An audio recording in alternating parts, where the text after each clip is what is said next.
ครับวันนี้เราเสนอเมนูใหม่นะครับ กุ้งทะเลชุบแป้งทอดนะครับขั้นตอนแรกก็นำกุ้งมาแกะเปลือกก่อนนะครับ ให้เหลือส่วนหางไว้นิดนึงนะครับนี่นะครับ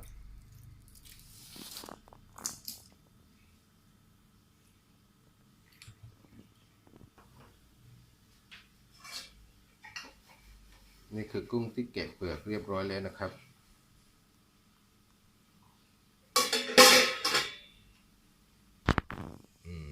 ขั้นตอนต่อไปเราต้องนำกุ้งมาผ่าหลังนะครับแล้วควักไส้มันออกนะครับ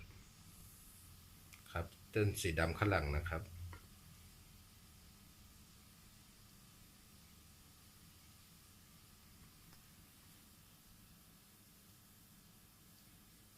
นี่นะครับ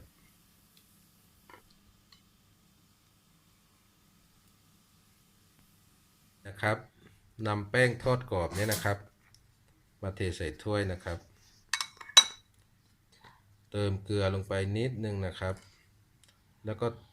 เติมน้ำเย็นนะครับเคล็ดลับของมันคือเติมน้ำเย็นนะครับตอนนี้เริ่มคนให้เข้าที่กันนะครับ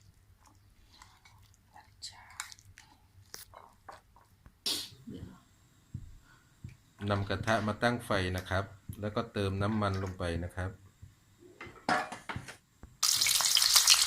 พอน้ำมันเดือดได้ที่นะครับตอนนี้ก็เอากุ้งที่ชุบแป้งลงไปในกระทะนะครับ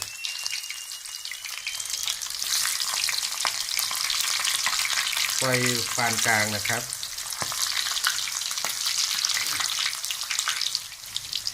ต้องรอให้กุ้งออกเป็นสีเหลืองนะครับแป้งแล้วมันจะลอยขึ้นมาจากน้ำมันนะครับ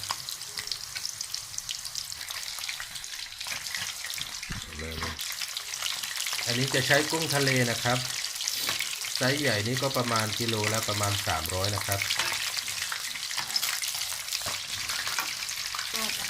พอกุ้งจะเป็นสีเหลืองกรอบนะครับเราก็ตัดใส่กระชอนนะครับเพื่อให้มันเสด็จน้ำมันนี่นะครับ